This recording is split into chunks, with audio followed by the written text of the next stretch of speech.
What did the hungry computer eat? What? Chips, one bite at a time. Nice. Hungry Squared, bringing you the best food talk anywhere. Welcome to the Hungry Square podcast, where the brain and belly meet. I'm Sharon from the Wasatch Cooking Guide. And I'm Winter from theredparty.com. This week, we're talking all about the food processor with our special guest, Nikki Sizemore. Food processor? Yeah, right? Okay. Let's talk about it. Hungry Squared. Sharon, how's your week been? Did you eat anything fun this week or not fun? I drank something really fun. Oh, what is that? I drank some bhakti tea. Bhakti tea? Yes, that's the brand, is bhakti. Okay. It's a sparkling tea and it bubbles and it's kind of effervescent. Oh, yeah. It comes in a bottle. It looks like a soda bottle, but it's actually tea. So what kind of, what flavor was it? I've had lemon ginger and a mint ginger. Ooh, sparkling tea.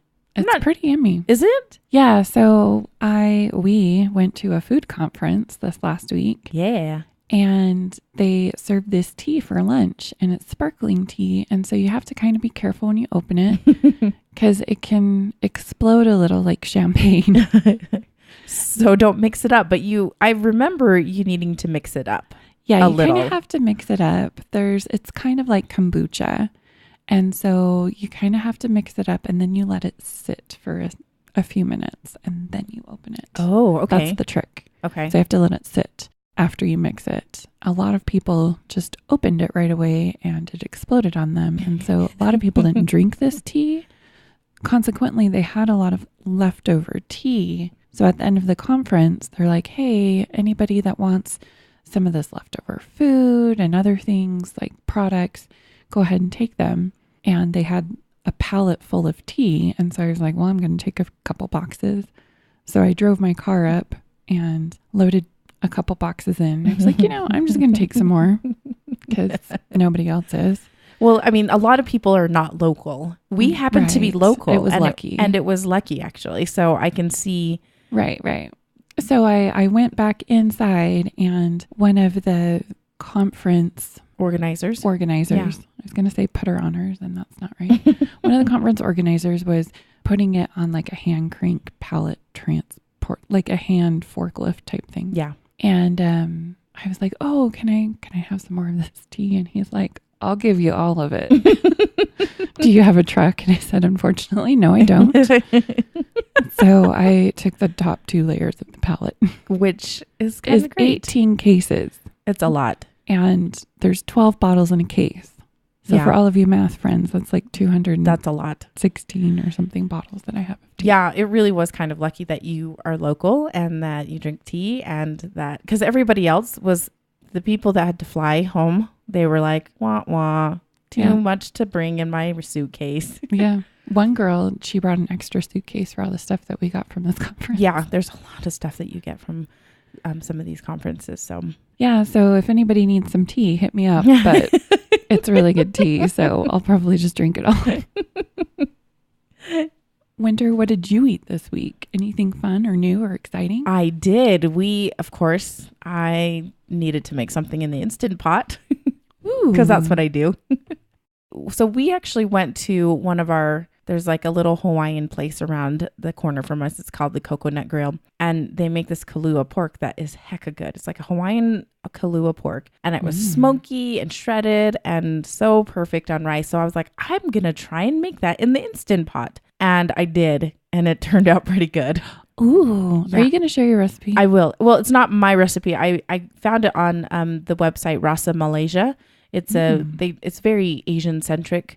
And so I was really excited. I was like, oh, I'm going to try this. And this is the first time I've used liquid smoke before. Oh, isn't it so good? I was like, this is awesome. I will tell you this right now, though, with the Instant Pot, because a lot of the juices come out, right? Like they come out of the meat and it dilutes some of the sauce that you have in there. Oh, okay. I could have used more smoke. Oh, how much smoke did you use? So I used 4 tablespoons, I want to say. Oh, wow. And you could have used more? Oh, yeah. Because it's pretty potent. It's pretty potent, but I really think that it could have used just a smidgen more, just because of the way the Instant Pot works. Like a lot of the liquid comes out of the whatever you're cooking, and sometimes dilutes what you're making. So the sauce. So I think I could have used a little bit more smoke, maybe a little smoke at the end. Maybe take it out, shred it, and put a little smoke? ? I'll try it. Try that. Yeah. I'll let you know. I'll let you know how that works out, because I love me some smoke. Nice. And now for the main course. Well, let's get down to our topic at hand. We are here with Nikki Sizemore, and we're talking food processors and cookbooks.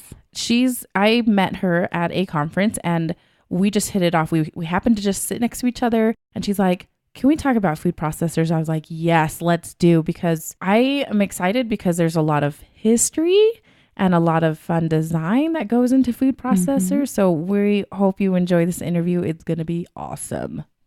Hey, everybody. We are so excited to have Nikki Sizemore here on the podcast. She is a food writer, a recipe developer. She also does a ton of videos, and she's a cooking instructor. She is the author of the Food Processor Family Cookbook, and we're really excited to talk to her about that specifically.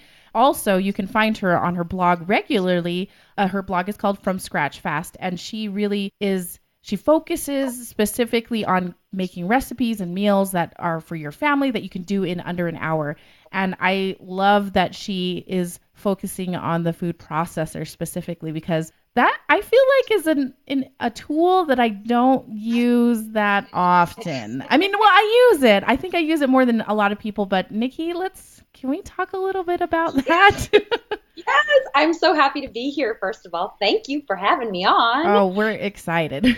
Yeah, so last year, my cookbook, the Food Processor Family Cookbook, came out in January. And I feel like for a lot of people, the topic of a food processor sounds really boring because a lot of people only use their food processor a few times a year.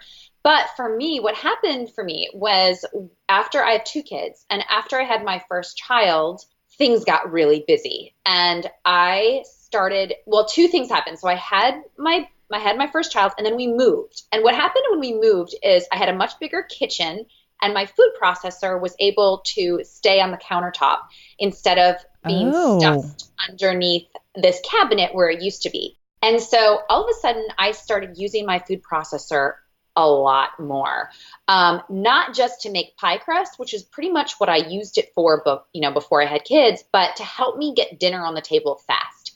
So it became my sous chef, whether I was chopping vegetables, making really quick sauces for, a simple grilled piece of chicken or a grilled piece of fish.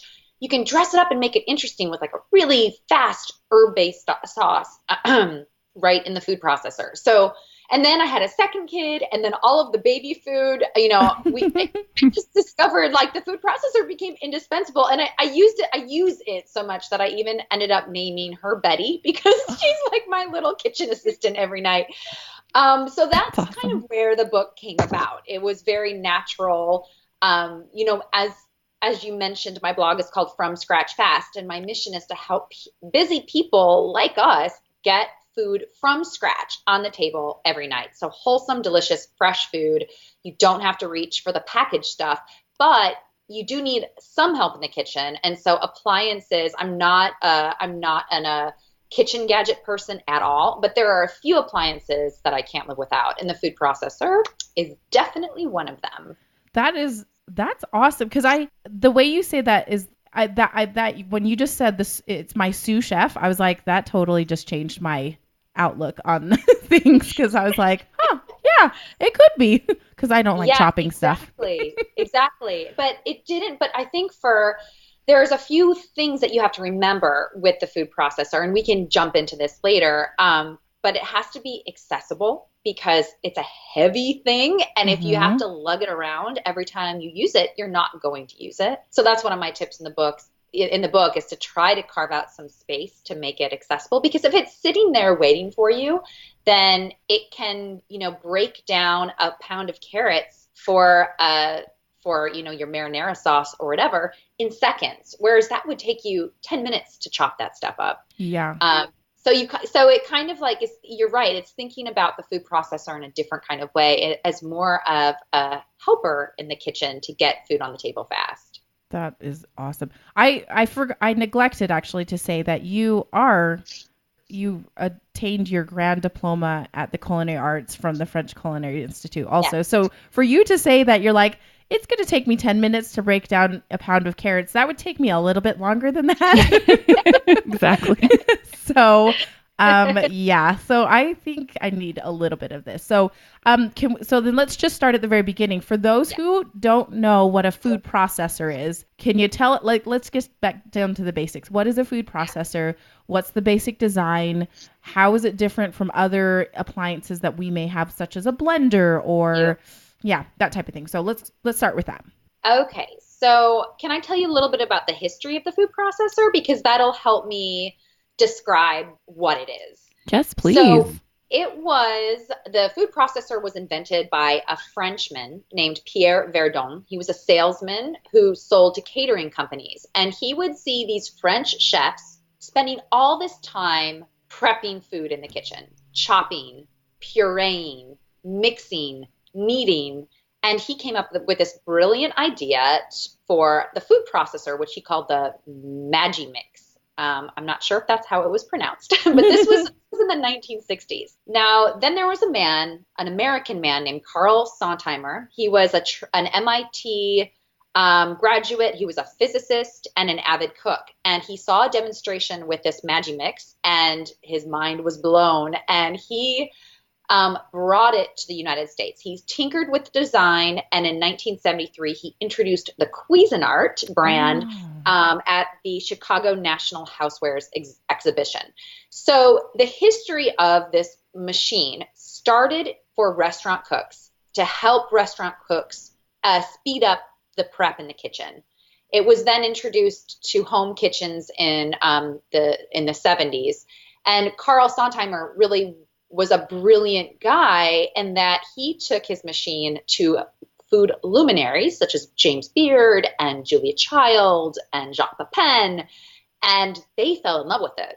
So within a couple of years, hundreds and thousands of Americans had a food processor, and James Beard actually wrote a cookbook in which you can find really strange recipes like a cauliflower custard and like all sorts of strange stuff. Wow. But so what started as basically an appliance for the restaurant kitchen moved into the home kitchen space. And I can tell you, even having done some work in restaurant kitchens, the original machine was called the RoboCoupe, which is what it's called still in the back of the house in the restaurants.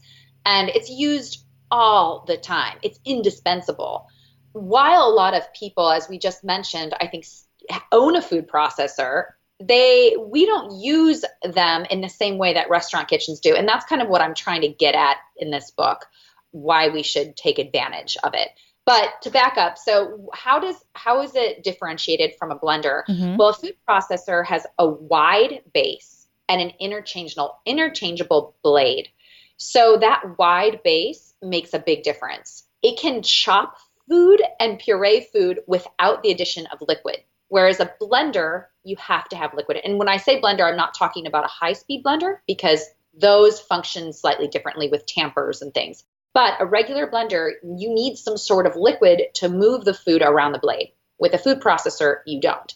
So chopping garlic, chopping herbs, chopping carrots, all of that stuff, it can handle, whereas a blender can't in the same way. Also, it has these interchangeable blades. So you have the metal kind of S-shaped disc, mm-hmm. which is really the workhorse of the machine, and that's what I use most often.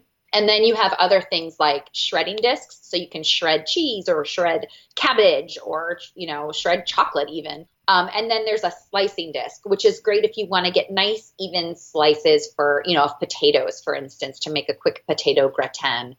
And a lot of machines these days will come with a lot of bells and whistles and nesting bowls and this and that. And I'm like, forget about it. Those three,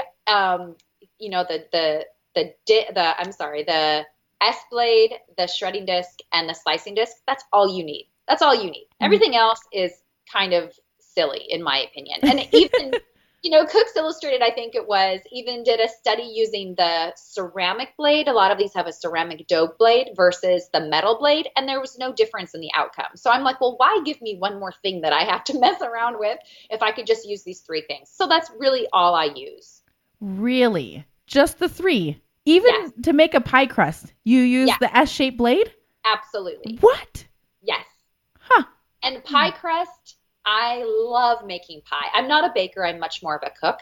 I love making pie. And people have this idea that making pastry is so hard. Making pie crust is so easy. It's so much easier than making a cake. If you're using the food processor, all you do is process flour and salt, and then you add really cold chunks of butter and you pulse it to incorporate, and then you drizzle in water and sometimes maybe a little acid like a apple cider vinegar, which helps to tenderize the crust, and that's it. I mean, it's like so easy. Yes, everyone should be making pie crusts in their food processor. Yeah, I need to do that more. So it's really fast though when you're making the pie crust in the food processor, right? Yes. Huh. Because I have that problem where I'm doing it by hand and the butter doesn't stay cold, that kind of thing. Exactly. And the thing is with the food processor, you do have to be careful not to overmix. You don't want to get a tough pie crust. Right. But you can absolutely, as long as you pulse that butter until you get pea-sized pieces, and then just turn the machine on and drizzle in the water, and you want to stop before you think you need to. So what you'll be kind of inclined to do is wait till it starts to bunch up in the bowl and form a ball. Yep. You've actually gone too far. Oh. It should look a little floury, but when you dip your fingers in and pinch it, it should hold together. Okay. Dump it out onto your work surface. It's going to look shaggy. It's going to look floury. But what you do at that point is you just bring it all together with your hands into a ball, and that will give you a really delicate, tender pie crust. Awesome. I need to try. Okay, I'm going to do that. I know. There's so many things I'm learning today. So as a follow-up to the kind of the history lesson, so they really do still use food processors largely in the restaurant as well. Is that correct? Yes, absolutely correct. Okay. Absolutely. I can't imagine a restaurant not owning one. I mean, for things like making pâtés, pastry doughs, pizza dough you can make in the food processor. And I actually have a pizza dough recipe in my book, and it comes together in under 5 minutes, and then it has to rise, but all your work is done. Right, exactly. Yeah. But I would say absolutely. Even chopping nuts. If you can imagine the amount of, for a home cook, if we need to chop a half cup of walnuts, we can do that with a knife pretty quickly. But for a restaurant, if they need to chop 2 pounds of walnuts, they can throw that in the RoboCube, and that's done in literally like 10 seconds. Yeah. That's so crazy. Okay. One other thing that I wanted. So what was it called? The Magimix. Magimix. So that so if that was originally built for restaurant situations, was it quite large? Actually, I'm going to back up. The RoboCoo was the restaurant version. The Magimix was the version that Pierre Verdon introduced to home cooks. Gotcha. Okay.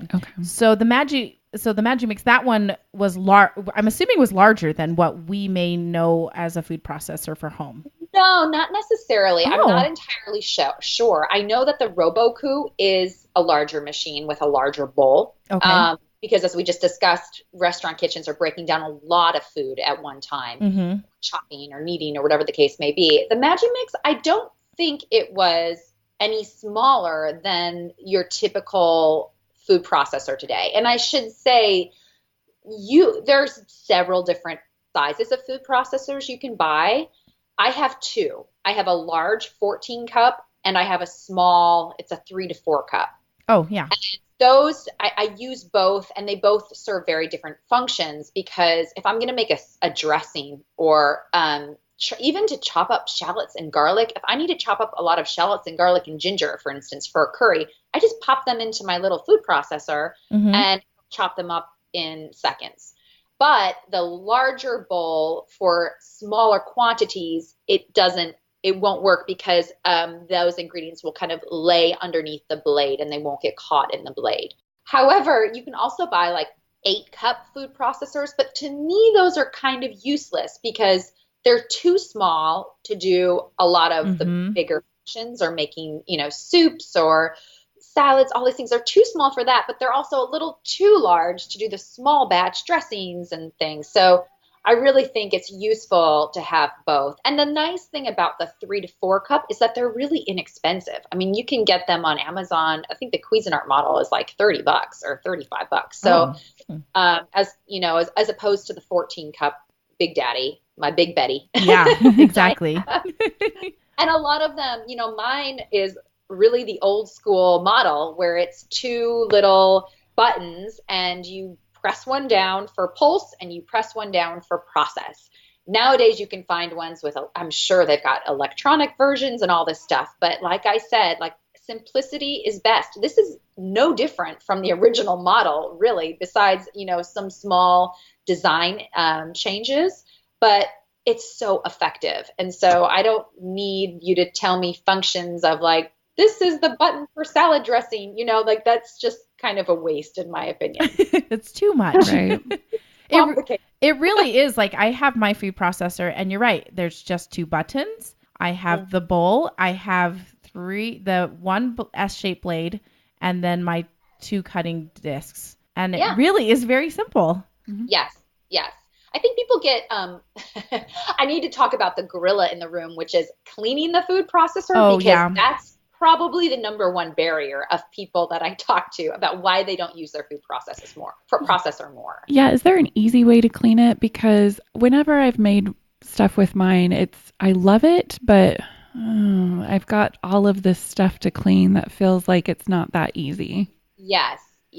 So my advice, I think it is easy to clean, but my advice is to tackle it right away. Okay. I've actually timed washing my food processor, and you have kind of a nerd like that. And you can wash it in under a minute. So if you think about if you're going to shred a pound of cheese using a hand grater, it's going to take you 5 minutes, or maybe at least 3 to 5 minutes. Or if 15. you're using a food processor, it's going to take you seconds, and then it's take you under a minute to wash it. But the trick is just to do it right away. And I think it's a bit of a mental game for me because if I do it right away, then it's done and then it's no big deal. But if it's sitting in the sink and it's looming over my head and then it starts to look like all these different pieces and then it becomes a little overwhelming. And then also if you wait, then food has a chance to harden up on those edges and stick. And so if you're making a dough and you let that food processor sit around for a while, it's going to harden and become really hard to clean. Yeah. So at least if you're not as type A as I am and you don't wash it right away, at least fill it with soapy water and let it sit in your sink. And then everything will wipe out really easily. So you are hand washing all of the parts. I am hand washing all the parts. The bowls can go in the dishwasher, but I usually don't have enough room in my dishwasher just because I'm cooking and I got a lot of other stuff. But the bowls can go in the dishwasher. Never put the blades in the dishwasher. Never put any knives in the dishwasher because they can damage the blades. And with some of the mini models, all of them are dishwasher safe as far as I know, but some require going on the top shelf because they can warp if they get too close to the heating element of the dishwasher. Okay, that makes sense then. Because I will make a confession that I have put the blade in the dishwasher before. Not my knives, but the only one. Dang it. Okay. I'll stop doing that. I know, I'm learning a lot today. And the easiest way to wash the blade is with a long-handled brush as opposed to a sponge because the sponge tends to get caught in, there's some serrations on the S-blade and the sponge tends to get caught in them. So if you've got a long-handled scrub brush, that's the easiest way to do it. Excellent. Okay. Historically speaking again, so when things were introduced and like you said, there were certain food luminaries that kind of brought food processing onto the scene and homes were flooded with them. Were people actually using them as intended? Like, it just seems like that maybe there was a lot more awareness of the use of the instrument versus nowadays. Cause I feel like you don't need a food processor. Like, that's the general understanding that, like, if you're going to register for something on a bridal registry, that you're not putting a food processor on there.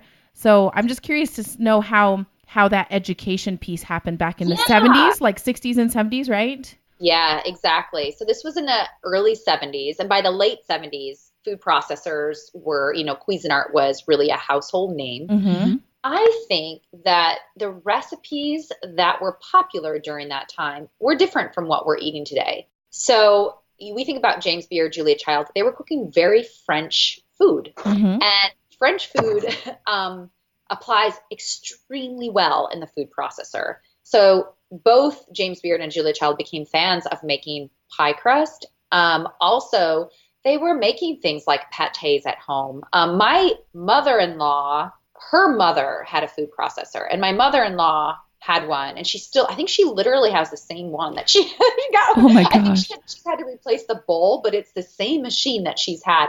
But she doesn't, I think she's now cooking from my book, which is great, but it was the same thing. She was using it for these very classic French recipes, like a broccoli mold and what is that? cream sauces. Oh, I know it's so whipping up, custards and things like that. Whereas I think then food habits shifted in America, and we stopped cooking that way largely. And you think of the 80s and 90s. And what's interesting is now the food processor has become extremely popular in the raw food, kind of in the health food arena. Yeah. So in vegetarian cooking, raw food cooking, because it can do things like make veggie burgers, break down raw foods into really small particles, which you can either, eat, mix into things that it does it much more efficiently than a knife ever would. You can make cauliflower rice, which is the big fad right now, which is basically blitzing up cauliflower until it's really small and then eating it like rice. So it's kind of come back, recently, but more in the health food arena, kind of opposite of like the French food where it was originally being used. Yeah, that is food trends are so funny to me. I think that's just interesting, right? I mean, it's so crazy. So is there a good design for a food processor? Like some designs are better than others. I mean, you're talking about how they give you sometimes extra bells and whistles. Is there a best or better design for a food processor, in your opinion? I like I said, I think simplicity is best. So I have the Cuisinart. I mean, I do not work for Cuisinart at all. I just want to say that. You probably should. I have their 14 cup model, and I like it just because it's really simple. But I think I know my mom has a KitchenAid one that hers is a little heavier, but I really think as long as you just have that nice big wide work bowl and that large S blade, then you're good to go. And as far as assembling the things, like every model is different. So when I'm teaching cooking classes, even I am still fumbling over these things. So don't feel bad if you're like, wait, I thought the lid went on this way, because they never standardized that. So every lid goes on differently. So if you are getting used to your own model, what you can do is put a little tape on the front, because sometimes the handle of the work bowl is on the front, sometimes it's on the back, sometimes the lid locks in the front, sometimes it locks in the back. So put a little piece of like duct tape or something on each, and that'll just make it, so you're not fumbling with your own machine all the time until you really get used to using your own machine. But yeah, every model, so, I like I said, simplicity is best. I don't really have one that I love over others. I just don't like the ones that are complicated because they take longer to assemble. They're harder to clean. And they're kind of harder to use. I don't want to have to use a user manual for my food processor. I just want an on and off switch. Right. And that's really the basic. Yeah. Cause there's an intimidation factor, I think, with the food processor. At least I'll be honest, I have an 11 cup Cuisinart and I love it, but it really sat in our box when we first got it, when we got married. It was like it sat in the box for like 6 months. Because you just don't know how to use it. So, like, it just is, user manuals can be frustrating. And so. Yeah, exactly. Yeah, exactly. But once you start thinking of it as, your helper in the kitchen. And I love, how if you're cooking food from scratch, it's so much less money. It's so much more delicious to make these things like salad dressings, which are really quick and you can make a big batch and they'll last in the fridge for a week or two. Or sauces, pestos or creamy sauces for to dress up simple pieces of meat. But then also it's just like I said, like chopping, like literally just chopping your vegetables for you. Take advantage of it. Don't, if you need a mirepoix, which is a mix of carrots, onions, and celery, and you're short on time, coarsely chop them, which will take you a second, and then throw them in there and just pulse and until they're finely chopped. And the benefit of doing that is twofold, because you get very finely chopped vegetables that will then cook faster because they're very finely chopped, probably much more finely chopped than if you ever were to do it by hand. Yep. Right. Can you tell me a little bit about the slicing blade? I have a confession. I've never used my slicing blade. And at one point I had a mandolin, and I'm thinking that I probably should have just been using my slicing blade instead of cutting my fingers on the stupid mandolin. No, seriously, you will cut your fingers off on that thing. Oh yeah, you will. They're dangerous. Our mandolin, the tool of death. Yes, it's awful. So I'm wondering, so you're saying that you can make au gratin potatoes and things like that. So can you tell me a little bit more about how you're using your slicing blade and what it can slice? Yeah, the slicing blade, I probably don't use it quite as often, but I love it for gratins. And that's one of my ultimate comfort foods, whether it's a potato or a butternut squash or whatever. And so all you need to do is cut your vegetable so it can fit within that wide hole. So this is kind of hard for me to explain, but your food processor has a lid and it has a feed tube, which is kind of small, but then it has a wider hole, and you can actually pull out the pusher, it's called that, and then put a big old chunk of food and then push it down. And as you start pushing, you turn your machine on beforehand. And as you start pushing, it'll click on, and the blade will start running. And then you can press your potatoes or your butternut squash or your parsnips or your carrots right through there, and they'll get evenly sliced. I love to do that with Brussels sprouts and make a raw Brussels sprout salad. Yes. Like saute the Brussels sprouts afterwards. Or if you're making, sauteed carrots for a bunch of people, like slice them up in there. And you can and they're all evenly cut. The difference with a mandolin is that you can get a much thinner piece of food if you use a mandolin. So if you're doing a shaved fennel salad, you might want to use a mandolin for that application because you can get like that paper thin, whispery piece of fennel. But if you're doing, a slightly thicker, they're still pretty darn thin. And they would still be good in a salad. You can't get as thin as you can with a mandolin, I guess. But yeah, the slicing blade is a great way to chop up, zucchini, get perfect zucchini rounds. You can use your slicing blade for sausages too. Pepperoni. Really? Oh, I'm wondering if you could stick a salami in there. Oh yeah, you can.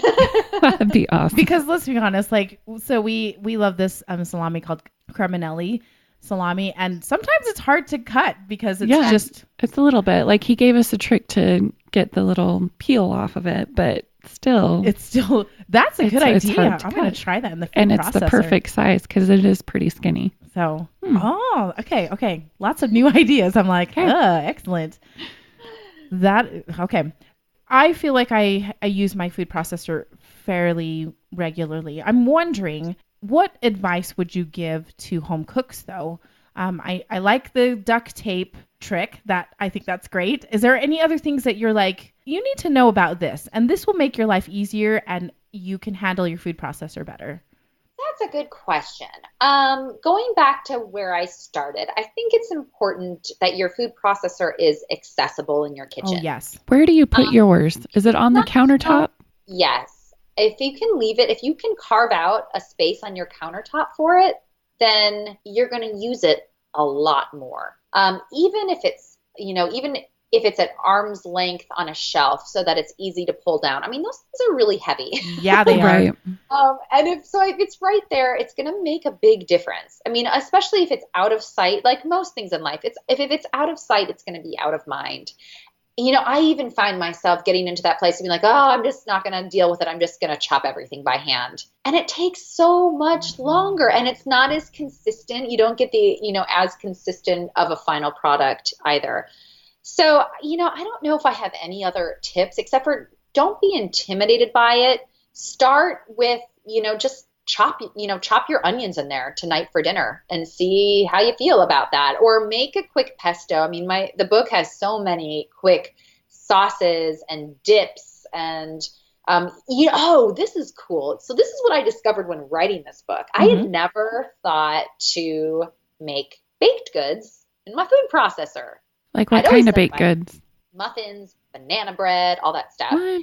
Okay. And what I discovered is you can totally streamline the process of baking by using the food processor, eliminating the need for mixing bowls. What? So what you do? Yes, I know. So you kind of need to turn your recipe on its head a little bit because when you're using the food processor, you start with the wet ingredients first and you blend them up till they're nice and smooth. Then you sprinkle your dry ingredients over top and then you pulse to combine. And that's it. So there's no mixing bowls, nothing, no whisks. You might need a spatula to scrape that bowl. You don't want to overmix. And that's why you pulse in the flour. Right. And you just, if you need a spatula to incorporate any little pockets, that's it. And it's done. I rejiggered my grandmother's banana bread in the food processor. And now it's like the quickest, I can whip it up on a school day, before my kid gets home from school because it's so fast. I just featured on my blog carrot cake muffins. I saw those. They taste just like carrot cake and you don't even have to chop the carrots. You let the food processor or a Vitamix, or a high-speed blender, do the chopping. Yeah. And then you scrape out the carrots and then you do what I just said. You mix the wet ingredients, you sprinkle in the dry ingredients, and then you just add the carrots back in at the end. And they're so good. And carrot cake is a pain in the you-know-what to make. Oh, yeah. Usually. Those carrots take forever to shred. They take forever. And there's usually a lot of different steps because there's a lot of ingredients in carrot cake. But that was this is one of my favorite new things in the world. I've made so many batches of these muffins, which you turn into cupcakes with a maple cream cheese icing. So yeah, I watched that video earlier and it looks so good. So with your baked goods, are you using the S-blade then? Yes. For the baked awesome. goods, you're using the S-blade. Exactly. So okay. I just want to back up to the banana bread really fast. So you mash up I guess you can chuck everything in, right? And then it just chuck it in there. Yeah, you just chuck in the bananas and let it puree. Yeah. Oh man. Well, and with a lot of recipes, you always have to do the wet and the dry separately anyway. So yeah. So if you're already doing it separately, then you could just as easily do it in your food processor. Oh man, that's good stuff. So I'm excited to try that. I know, me too. I'm like, yes, banana bread. Yeah, that ginger chocolate chip banana bread. Yeah, I'm gonna try that. Oh, I need that recipe. Okay, so wait a second. How would I do that? Okay, so I have a ginger chocolate chip banana bread recipe, and I have to chop up. I usually have to chop up my ginger, and so I chop up fresh ginger, and then I chop up crystallized ginger too. So I would probably do those first. Take them out, do them right? First, take them out, and then do your wet ingredients. And then dry. Mm-hmm. Yes. Okay. Yeah, I'm totally going to try that. Okay, so can we talk a little bit more about your book then? So there's a lot of recipes in here. How do you have your book broken down? Like how are your recipes? Are there appetizers and main entrees and? Yes. So I have a copy here and I have it. I'm going to reference it because even when one writes a book, it's amazing how I still have to, it's tagged all over the place and it's so dirty. I still have to use it to cook from. I'm like, you think this would be stuck in my head somewhere? Okay, so the book is broken down. The first chapter is sauces, dressings, and seasonings. So that's everything from a roasted tomato sauce, which is our favorite tomato sauce, pasta or pizza. And then you've got Caesar dressing, buttermilk dressings, my favorite balsamic, pestos, all that stuff. And then the next chapter is more on condiments, spreads, dips, all that kind of thing. Nice. So And you would salsa, fresh salsa.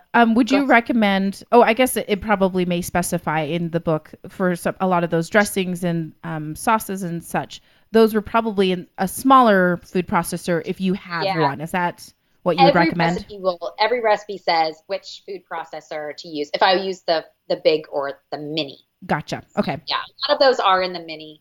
So after the condiments, dips, and spreads, and I should say, like, dips are one of my go-to recipes in the food processor. I make my own hummus. We eat a lot of hummus in this house. And I make, when I'm entertaining, I am the kind of person that has to have everything done. I hate being tethered to the stove or the sink when I have guests over because I want to be hanging out with them. Yeah. So I usually make a few dips and spreads and things for, once people arrive, they have something to nibble on. So like in the book, I have it's a creme fraiche and yogurt dip for vegetables with feta or goat cheese. And it's just really lovely and light. And then, or a hummus or baba ganoush or something. All of these are in the book, but I always have that kind of stuff around the kitchen, either for us to snack on. It's like a secret way for me to get my kids to eat vegetables before dinner. Starving. And I'm like, well, you can have that. I'll pull out some carrots and some hummus or some carrots and some creamy dip, and then they'll go to town, And then after that recipe, I get to more food whole recipes. So I start with actually breakfasts and baked goods. So scones, you can make really tender, beautiful scones in the food processor. Buttermilk biscuits in minutes. You can make buttermilk biscuits on a Saturday morning, even when everyone is starving. Muffins and stuff. And then I get into like soups, salads, and then meat stuff. So the meat recipes, a lot of marinades and sauces. And then vegetarian recipes, veggie burger, really awesome quesadillas where you use either prepared or store-bought tomatillo salsa, and you blend up a lot of mustard greens or any greens with the salsa, and then you layer that in quesadillas with cheese and goat cheese. It's one of my family's favorite recipes. That sounds so good. Kind of covers all bases, I think. And then, of course, desserts. You got to have desserts with the food processor. So there's lemon bars, and there is a carrot cake, and all sorts of stuff. Oh, one of my favorite desserts is making nice cream, which is again, one of these new fads, making ice cream using frozen fruit. So we always have a stash of frozen bananas in the freezer. At the end of the week, we always have at least 1 or 2 bananas that's overripe. And so I just peel it and throw it into this bag. And then during the week, the kids, what I can do is kind of break them up, throw them in the food processor with a splash or 2 of milk, and make banana ice cream. And the kids think they are like getting the ultimate treat. And it's just bananas. But you can do the same thing with frozen mangoes and yogurt, and make like a frozen yogurt, kind of like a mango lassi flavored frozen yogurt. Oh my gosh. Yum. Yeah, that's one of my favorite things. We love making those quick ice creams, or smoothies. Even you can do smoothies. A lot of people think smoothies have to be relegated to the blender, but the food processor is a great tool to make smoothies. You just have to make enough. You've got to make enough of a portion so that blade can really do its thing. Okay. So, and I've heard, I've done a couple of things I have done the frozen bananas in there. I feel like it gets, I don't know what the deal is, but it feels like it makes it more creamy. Like you wouldn't even think, I don't even know what is up with that blade, but maybe do you know the reason why it makes it so dang creamy? I don't know. I feel like it has, I don't know the science behind it, but I know those frozen bananas, something happens molecularly because they get incredibly luscious. It's like soft serve ice cream. It's so good. So good. And so we'll sometimes set up little sundae stations, and then the banana ice cream, and then chopped nuts and chopped dark chocolate and different sauces.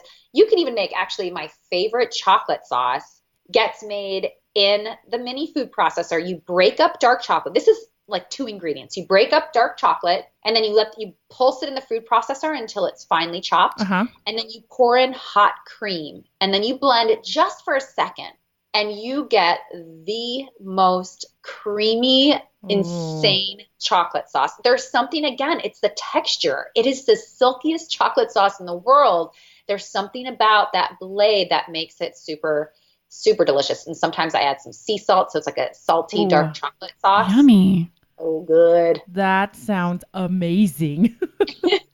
Yeah, because the thing is, the blade it just spins around. Does it go up and down? Like, let me think about that. Does it go up and down? Spins. No, it just spins. It just spins, right? As the blade is slightly off. It's not a straight line. So half of the blade is slightly higher than the other half. So it's kind of like. It's probably whipping air or something in it because it really just makes some of those things so creamy. You know what else is amazing in the food processor, which has changed our world, which I never made in the food processor before I wrote this book, to be fully honest, is nut butters, peanut butter. I will never buy peanut butter again. It is so much tastier when you make it in the food processor, and it doesn't separate. I mean, literally all you do is you take dry, roasted, unsalted peanuts, throw them in the food processor with a pinch of salt if you want, and then let it go to town. And it takes longer than you think. And you'll see the peanuts and they start to clump up and then they form a ball and you're going to think, what's going on? Just let it go. And then all of a sudden it turns glossy and smooth. And I could eat like a cup of that stuff straight out of the food processor. It's kind of warm because you're building up all that friction, and it's so good. And you can do the same thing with roasted almonds or cashews. But with roasted almonds and cashews, you actually want to pull them out of the oven while they're still warm. And then you can add them to the food processor and let it do its thing. And the amazing thing about using those nuts is when you buy almond butter or cashew butter, typically there's oil added because you need that oil to a lot of recipes to get the nuts don't have as high of an oil content as the peanut. So to get a nice creamy consistency, but you can do it in the food processor with no added oil. And let me tell you, it's so good. It's so much better. And then if you're buying organic peanut butter, the natural stuff at the grocery store, it's like $8 to $12 a jar. Yeah, it costs an arm and a leg. You can make your own for pennies, Oh man, that's a good one. Okay, so what you're saying is when you start processing your nut butters, don't fret when it starts balling up and just let it keep going. Let it do its thing. And then the food processor can run. I think a lot of people are like, it shouldn't run for so long. That thing is a workhorse. It can run for forever, and so it's meant to do that. So just let it go. And then eventually the cues that you have when it's done is that the sound will change. It becomes a little bit of a softer, mellower hum. And then it becomes really glossy, the peanut butter. And it just is, it looks really pretty as it's whipping around the blade. At least I find these things pretty. I don't know. I know what you're talking about. That's so. We get excited about stuff like this too. Totally. The little things that get me going. I know, right? Awesome. Okay.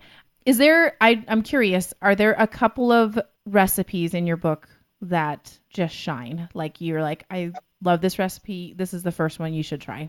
Oh my gosh, that is like asking me to choose my children. Right? Sorry. But you have, so. I think there's a few in each chapter that stick out. Like this Thai carrot ginger soup is one of my favorites. You roast carrots and then you throw them in the food processor with ginger and coconut milk. And it's just so like beautiful and creamy and delicious.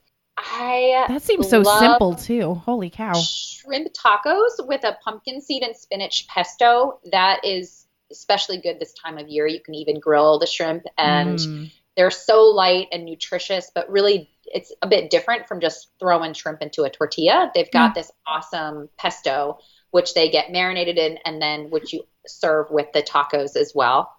Gosh, my pie crust is like indispensable. That's in the book. The muffins, my grandma's banana bread.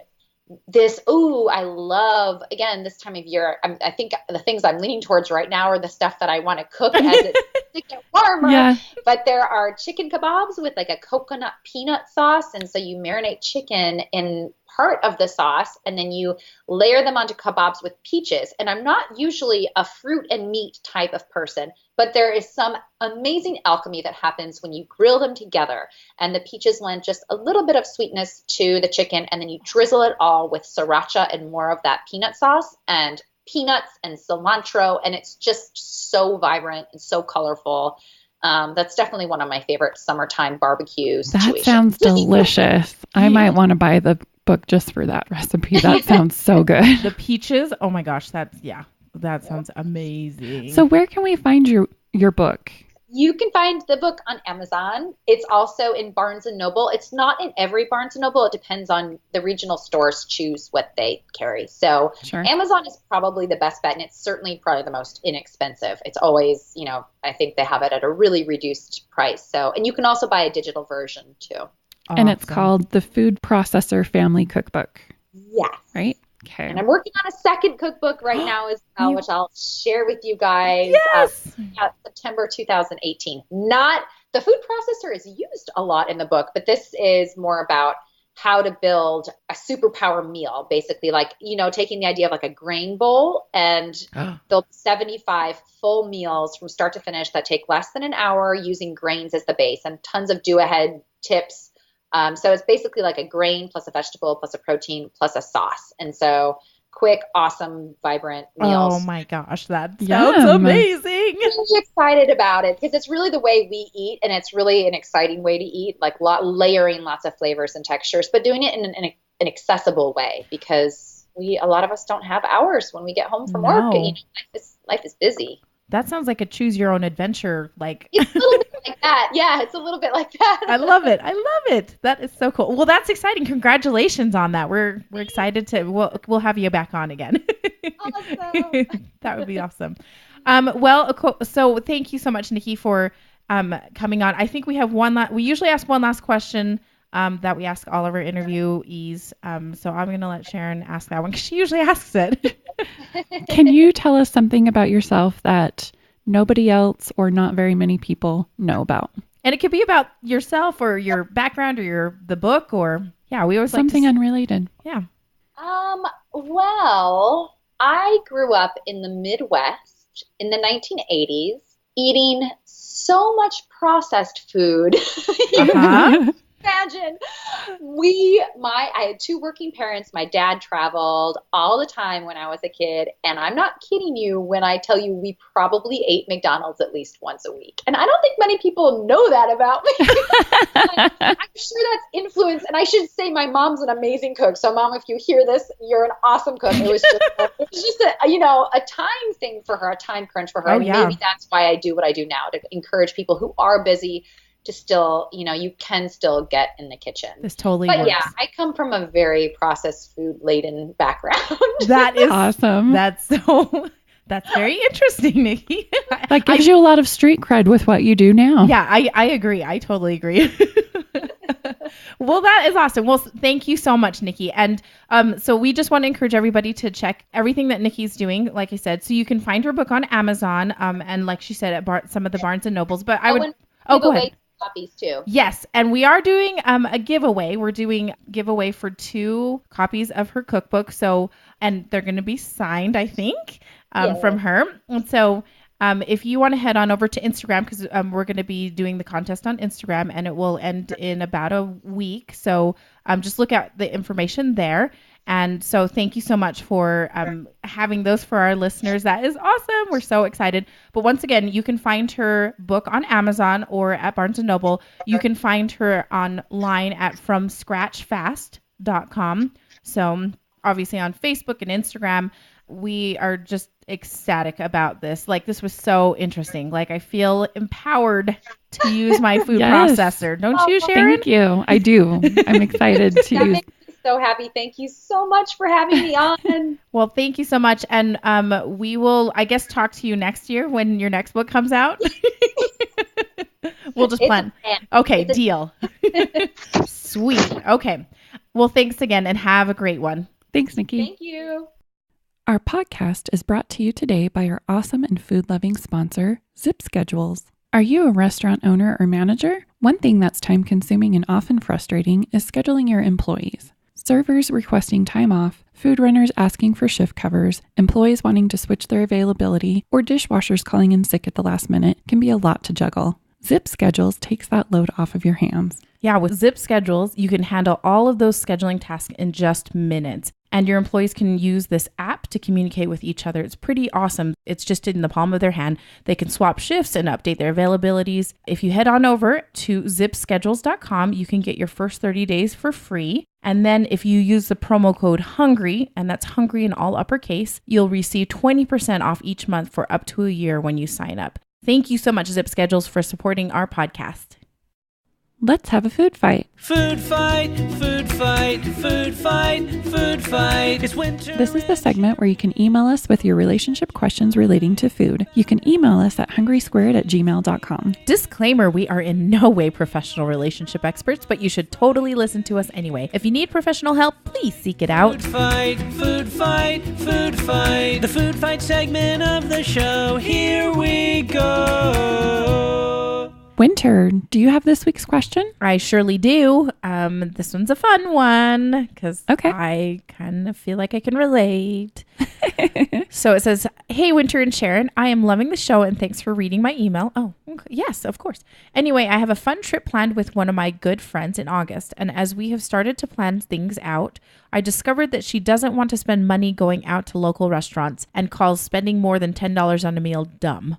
She put dumb in quotes. How have I been friends with her this long and not known this about her? I consider myself a foodie and I go on trips to experience the food. So I'm dreading that we're going to only eat at fast food places. Thoughts on a good compromise? Thanks. Julie, aka eating my way through vacation. See, I told you I could relate to her. Yeah, you vacation and you eat a lot, That's basically what we do. but you got a budget. Yeah. More than $10. Some cities that's really hard. I'll say that. Like San Francisco. Well, no, I think you can find some good places in San Francisco that are inexpensive. You know, I'm just going to put this out there. Yelp is your friend. Yes. I like Yelp. It just, not necessarily, I mean, the reviews are helpful sometimes and sometimes they're not, but it shows you like price ranges for restaurants and what's close to you and what's easily, accessible, maybe Right. on public transit or something like that. I think street food is a really good option. Yeah. And going for like having some of your main meals be breakfast and lunch, like heavier meals be breakfast and lunch because those are cheaper. Oh, yes. And, I don't think it's a bad thing to get some staples at like bodegas or convenience stores or grocery stores. I kind of like grocery shopping in other cities, especially when they don't have stores that we have, like a Wegmans or a Publix or something like that. It's cool to try out other grocery store chains. One grocery store chain, it seems kind of silly that I miss, is Safeway. We don't have them in Utah. We don't. They're in California and such. I really miss Safeway. They just carry different things than what They you do. have in your own They town. do. I mean, they have a lot of the same things, but then there's other varieties that you just don't see that your grocery store doesn't stock that you can then go back home and ask them to stock. Yeah. So that's actually kind of a fun little foodie thing to Yeah, check out it is. the local grocery stores because they just carry things differently. I've never thought of that before, but that's a great idea. And a lot of times when I've traveled to go visit friends, especially when I'm visiting friends and I'm staying at their home, I usually, we hang out, they take work off, and a lot of times we'll just hang out at home with kids and stuff. But we do go to the grocery store. And this one time when I was in Phoenix visiting my best friend, they had a sample day and they had like in their wine section and their alcohol section, they were sampling different tequilas. And then like they had a sample day in the deli aisle where they were doing all of these different cheeses and things like that. And it was really quite fun. Like all around the store, they were sampling stuff that, I don't get that particular experience in any of my grocery stores where I live. So it was really cool. It was like going, that whole like go to Costco for lunch on Saturday, but this was like a Wednesday night, like no big deal. Yeah. It was really cool. So I would say street food's your friend too. Yeah. Like the different, maybe not necessarily fast food, but like the taco carts and the hot dog carts. Yeah. Food trucks are becoming more of coming on the scene in a lot of cities. So depending on where you're going with your friend, you can maybe convince her to go to a food truck park. or Roundup or something like that and grab food. And she can grab something that's a little on the cheaper side and you can spend a little bit more money or go to a couple of different places so you can get your foodie fix, I think. Yeah, for sure. I don't think that a strict budget, like a $10 budget, I don't think that needs to limit you in any way. You just have to be more creative with how you're spending it. Yeah. And I like what you said about either maybe spending on breakfast and lunch. They usually are cheaper. You're totally right. But the other thing you can do is go to the grocery store, and for one of the days that you want to maybe splurge, and you can maybe convince your friend to do this too, but you guys will go to the grocery store and get stuff for breakfast and lunch that you'll take around with you to wherever you're going, but then splurge on dinner and just say, hey, we didn't spend money on breakfast and lunch, really. Do you want to go to this little nicer restaurant that is $15 a plate? Sure. Yeah. You can get creative. Like, I think just talk to your friend. Just know that you're like, I do like to spend money on food, and kind of figure it out from there. So have an open conversation, because I mean, obviously she doesn't like eating cardboard. So let's hope, like, brainstorm ways that you can still eat some really good food for your $10 a meal allowance. Yeah.